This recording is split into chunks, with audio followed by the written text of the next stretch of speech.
Joe Burrow is at it again. Yes, we know he's confident and he's been bullish on the Bengals' chances of keeping their star players. What he said today was even bigger, much more revealing what Joe said in my reaction right now on Cincinnati Bengals Talk. Hi again, everyone, and welcome in to CBT. I'm James Rapien of BengalsTalk.com. Hit that subscribe button, ring the bell. Make sure you check out BengalsTalk.com for all of the latest Bengals news right when it happens all offseason long. And boy, oh boy, you got Joe Burrow, Super Bowl 59 in New Orleans, and he's going through the Radio Row national TV show gauntlet this morning ahead of the NFL honors tonight. And who knows if he'll win Comeback Player of the Year. I think he should. I think you can make the case for him, certainly for MVP or Offensive Player of the Year. But regardless, Joe Burrow in New Orleans, and he had some plenty of revealing things to say in a 30-second span on First Take. We're going to get to that clip in just a second, but just a quick reminder that today's video is brought to you by BetUS, and you can check us out on audio wherever you get your podcasts. Let's dive in.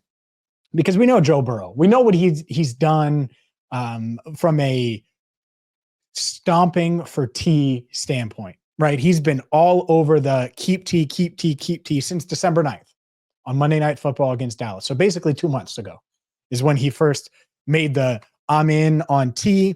And since then, what has he talked about? Trey Hendrickson. He's talked about, obviously, Jamar Chase, T. Higgins. Today on Fox Sports 1, he mentioned Mike Gesicki as someone he wants to keep. But it's those three guys that have been the focus. And what I thought today, when at the end of his 10-minute or so interview with First Take, Stephen A. Smith said, hey, let's be honest, it's the Bengals. How confident are you in the Bengals to keep these guys?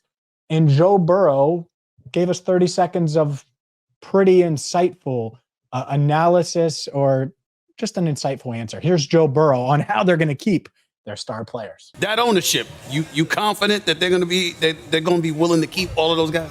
The cap is going up each year. We just got new TV deals, so the cap's going to continue to go up. We all want to stay together, so we're all going to do what it takes to do that. You know, we have great players that have done great things and deserve to be paid. They're going to be paid what they're worth, whether we do it or somebody else. I hope we do it. We've had the discussions that the guys are going to get paid that need to get paid, and so it's a big offseason for the Bengals. A couple of things stand out there for me, and the first one is that he led with the salary cap going up, with TV deals impacting things. He's been so adamant about, we want to be together, we want to play together. I have thoughts on that. And then the other part here, and I think this is the big part, this is the element that I'm not sure we've heard before, and I'll read it to you again. We have great players that have done great things and deserves to be paid. All right, well, that's not anything special that he hasn't said before. They're going to be paid what they're worth, whether we do it or somebody else. I hope we do it. And then here's the part that I thought was the most revealing. We've had the discussions that the guys are going to get paid that need to get paid. We've had the discussions that the guys are going to get paid that need to get paid. Now, the we is interesting. Who is we? Is it you and Duke? Is it you and ownership? Who is the we? But that is a pretty revealing quote. And to me, Joe Burrow has been so adamant about it, so direct about it, so bullish about it for the past 2 months. You look at T. Higgins changing his agent. You look at Trey Hendrickson, who his agent will reportedly meet with the Bengals as early as next week, but in some point in the near future, to discuss things. And you look at how close they got with Jamar last year. And they did get close to getting that deal done. It didn't happen, and it's annoying now, but they did get close to getting that deal done. And it's like, all right, well, clearly there's a plan. I think that's what this is there's a plan. I think that T, Jamar, Joe, maybe Trey got together and said, we want to play together. We know we want to play together. Or maybe this is Joe going to Trey and saying, hey, man, I want you to stay. And going to Jamar and saying, hey, man, let's make sure we can keep T around as well. And T's like, yeah, I want to be here. And so T switches agents, and those things happen, and boom, just like that, they're in that position. I mean, Joe, on every show he went on Thursday, said similar variations of things, but that's the quote that stands out to me. Again, I'll read it out loud one more time for you. we've had the discussions that the guys are going to get paid that need to get paid. We've had those discussions. They're going to get paid. And the fact that he cited the salary cap jumping up and the TV deal and all of those things, I don't think he's going in blind here. I think he's had the discussions with the powers that be. I have more thoughts on this, on Joe Burrow, on their chances of keeping their stars, in what he's doing at Super Bowl 59, because that is pretty unique in and of itself. We'll discuss that coming up next. This video is brought to you by BetUS. Make sure you get in on all of the action with the big game just a few days away by going to BetUS.com. Using code YouTube150, you'll get a 150% bonus on your first deposit up to $2,000. That's a 150% bonus that you can use on same-game parlays, on money lines, on anything and everything in between. So don't delay. Get to BetUS.com. Use code YouTube150 and get in on all the action ahead of Sunday's big game. One thing that I think is interesting is the feel behind this. I've seen some say, oh, well, Joe Burrow didn't do this for Jesse Bates. And I think Joe learned from that Jesse Bates experience. And I also think that it's twofold here. I'm pretty confident, I will say, that Joe Burrow has talked with the front office about keeping these guys, extending Jamar Chase, signing T. Higgins to a long-term deal, extending Trey Hendrickson. I think that's the plan. I think that's the plan. I think when Joe Burrow left Paycor Stadium, the last time he did, it was under the impression that those guys would be signed long-term. Now, what Joe doesn't want, and I think why he's talking about it publicly the way he is he doesn't want this to get stuck in the 11th hour where one of these guys gets away or one of these guys demands a trade and gets traded. Trey Hendrickson would be that, right? The Jamar Chase deal got really close to getting done, like I mentioned. And we were all over this at BengalsTalk.com last September. And it was basically the guaranteed money earlier in the deal. It just didn't exist. It wasn't there. It wasn't, the structure wasn't there. They needed more guarantees up front or earlier in the deal, not necessarily up front. It didn't happen. And the guaranteed dollars is what held up that deal. And I think both sides thought they were going to be able to get it done. It didn't come to fruition. Jamar obviously took him a few weeks to get back into the mindset of playing football again because of the distraction that it was. And so Joe Burrow is applying the pressure, even though I'm under the impression that he's expecting and that the front office is anticipating getting something done with all three of these guys. So they're probably telling him, yeah, we're going to get something done with these guys. That's our plan.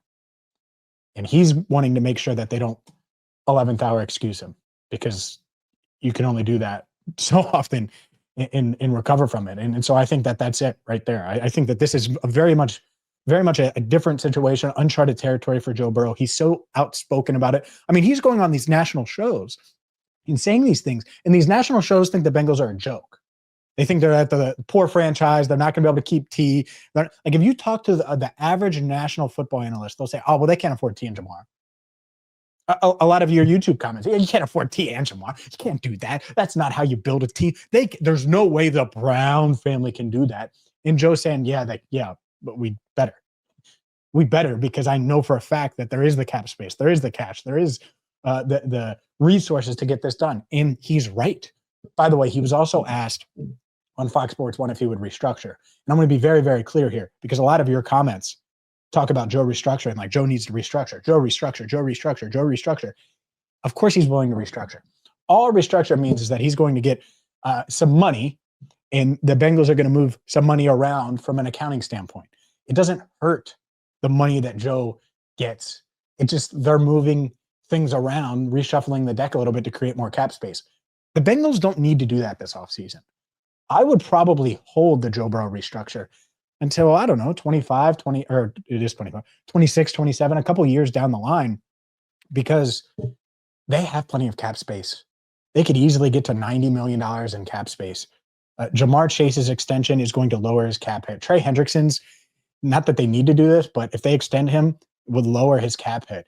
T. Higgins, they have the cap space to sign him, and plenty of room to add to their roster. So usually you restructure when you need that extra flexibility. They already have it. So probably don't need to do it this offseason. You might want to keep that in your back pocket. But Joe willing to restructure, for those wondering, And of course he is. I've always said he is for the past 2 months. Anytime someone's brought it up, it's like, yeah, Joe would restructure anytime. They called him right now and asked him to restructure, he would do it. I'm just not sure that's something that they need to do this offseason. Today's video brought to you by BetUS. As always, thank you so much for watching and listening. We are on audio, so check us out. Please, please, please check us out. We got 52,000 plus subscribers on YouTube, so subscribe if you're new to the channel. But also check us out on Apple Podcasts, Spotify, and wherever you get your podcasts, including Amazon. And for Andrew Fox Miller, I'm James Rapien. Thank you so much for watching and listening to Cincinnati Bengals Talk. Burrow, he is saying a lot all of a sudden. He's like that person, that coworker, like during office hours. Joe, do you wish I would have done more in free agency? What was his line? Not my job. Now all of a sudden, he's like at happy hour, just running his mouth like, we're going to make it work. It's going to happen. It's going to happen. The issue is going to be what it's always been. The Bengals front office has their definition of effort, their definition of what is fair. The players, their representation, the market has its definition.